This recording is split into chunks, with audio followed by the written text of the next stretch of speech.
Horror films in 1970 brought us the debut feature of Dario Argento, Lesbian Vampires, and several classic performances from Christopher Lee. 1971 brought us the final two chapters of a classic Hammer vampire trilogy, the granddaddy of all slasher flicks, and more Christopher Lee. As we truck along with our year-by-year breakdown, we present to you the 10 best horror films of 1971.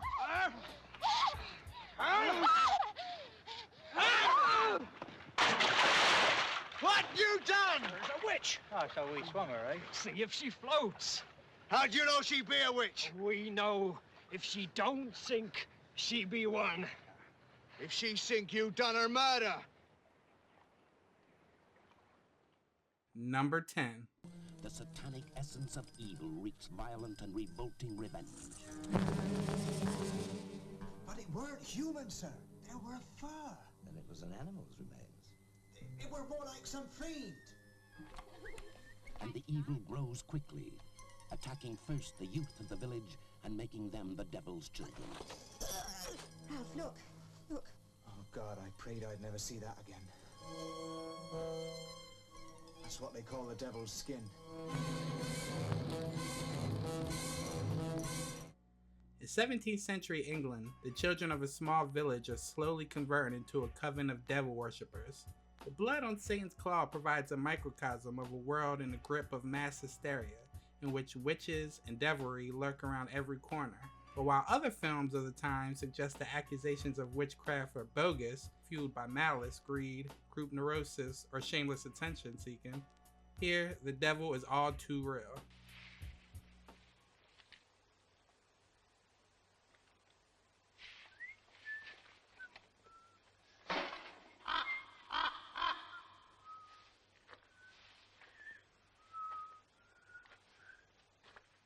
Number 9.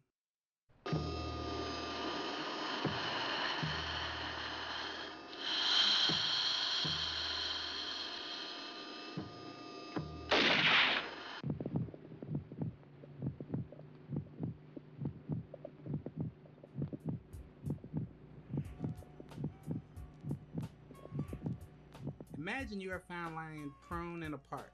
As you come to your senses, you realize that you are utterly paralyzed, unable to even blink, breathe, or twitch. You are mistaken for dead. You watch in horror as you are taken to a hospital. Your vitals are read and come up blank, and you are then transferred to a morgue. Only your body temperature and absence of rigor mortis gives the doctors any clue that you are not yet ready to be buried. Will it be enough to save you? As you scream within your head to be acknowledged as alive, you cast back into your memories. How did you arrive here?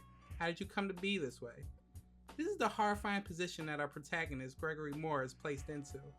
The palpable tension of his plight and the fact that there's nothing he can do to alert anyone to the fact that he's very much alive are terrifically involving, leading to those film-watching scenarios that have you scratching a non-existent itch when insects are on screen or gasping for air when someone is drowning.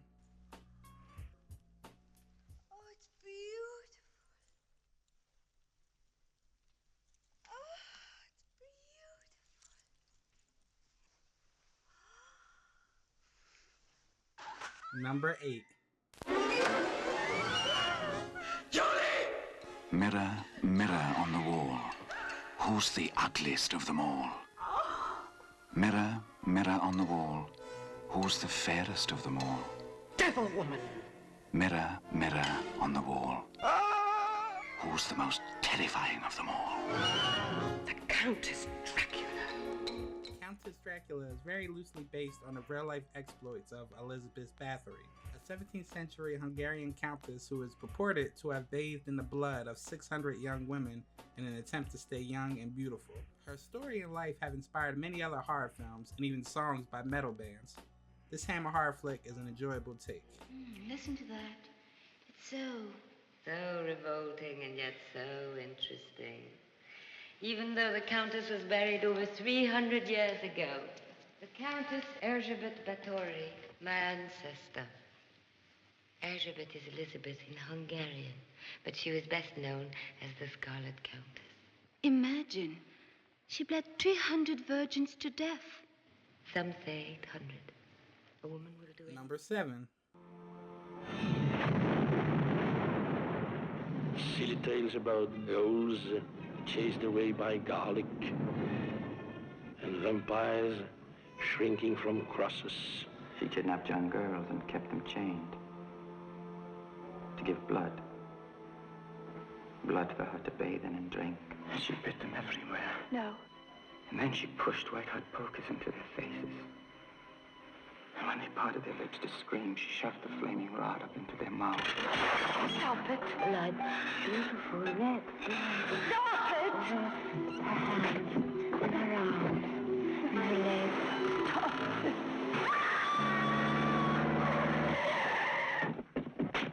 Don't worry, you're safe with me. I killed no one.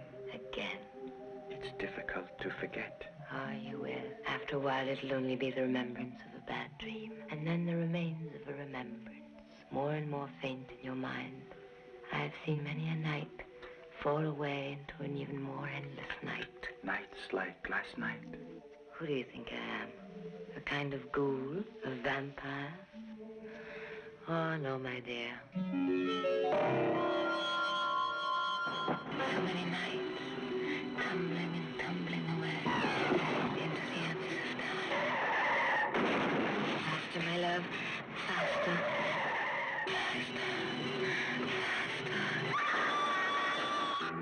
If you think these ladies are something, wait until you meet Mother. She's something else.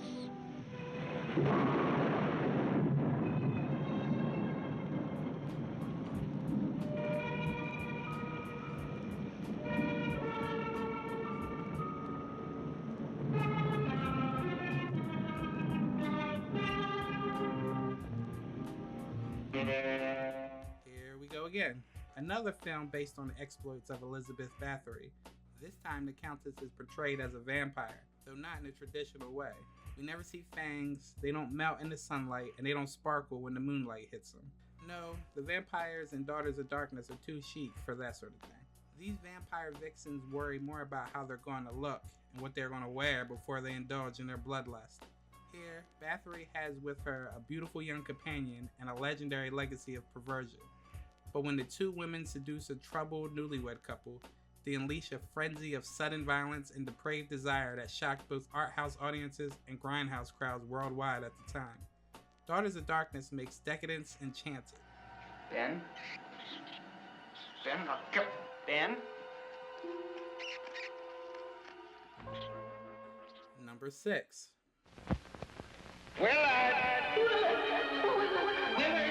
This is Willard, and these are his friends, Ben and Socrates. Willard takes good care of them, and they will do anything for Willard.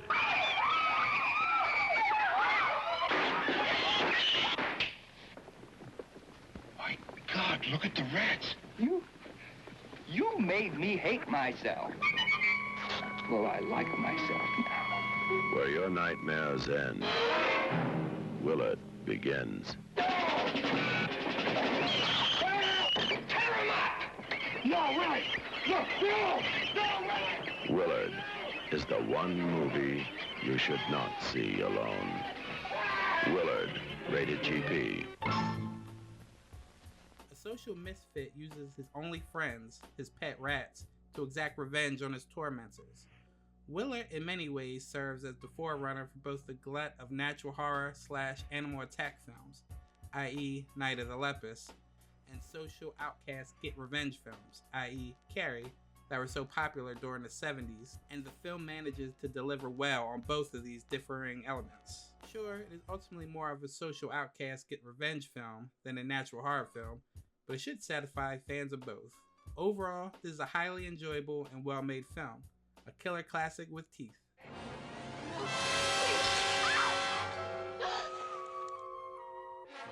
Number 5.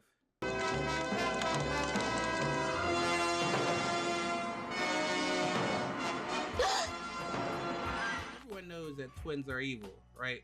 There's something inherently creepy about the identical variety in particular that should really warrant their immediate incarceration. Sadly, these aren't the laws of the land, so they're allowed to walk among us as if they're perfectly normal. The only exception to this rule are Playboy centerfold twins who actually use their handicap to help make the world a better place. But what happens when good blind Samaritans like the Collison twins, Mary and Madeline, cross the line into the darkness and are asked to play evil? Hammer Films wondered the same thing in 1971, and the result is the bloody, sexy, and surprisingly dramatic Twins of Evil. A film that combines vampirism with elements of the witch hunts that reached a frightening degree of popularity in the 17th century. The result is a dark, sometimes seething effort that presents a world where innocence attempts to escape both a fanged, debauched maw and the flames of false persecution.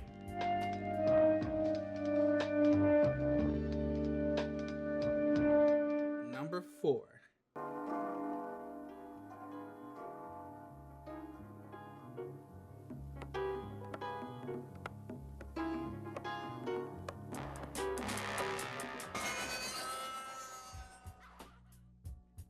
Essentially a lesbian-themed retelling of Dracula, Vampyros Lesbos is a project widely considered to be a high point in Schlockmaster's Jess Franco's lengthy career. Erotic, exotic, unrivaled. Say what you want about Franco, it cannot be denied that with Vampire Lesbos, the director puts an entirely new spin on Bram Stoker's well-trodden classical tale. A psycho, sexadelic celebration of softcore lesbianism and vampire love.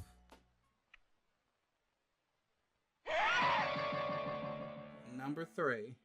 Though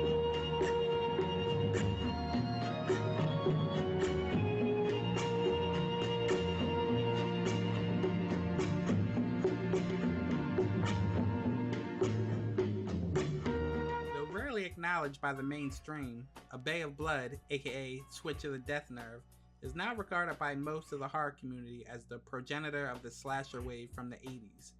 With Steve Miner's Friday the 13th Part 2 suffering the most direct accusations of direct inspiration. However, Mario Bava's film is a more clever, subtle, and visually opulent affair than your standard stalk and kill yarn. Even with limited means, he conjures up a swirling symphony of poetic images. The cheeky gore effects still shock today, including an unforgettable facial machete application, a unique shish kebab variation, and a startling beheading, all laced with some 70s styles helpings of nudity and sex.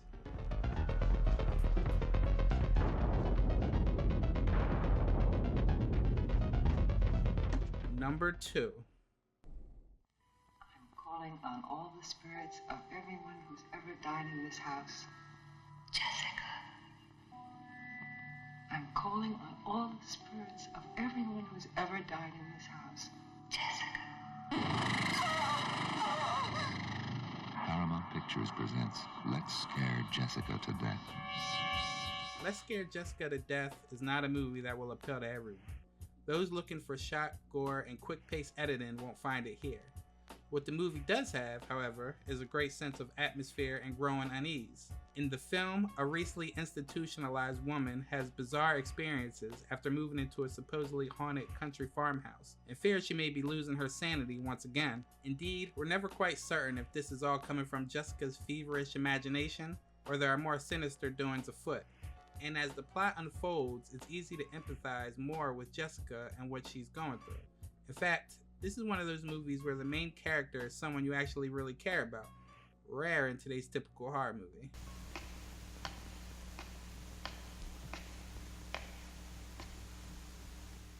Number 1.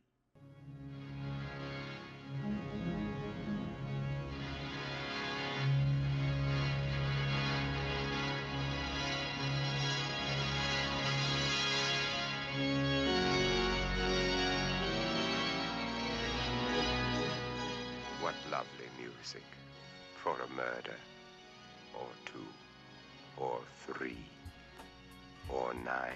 Who's this?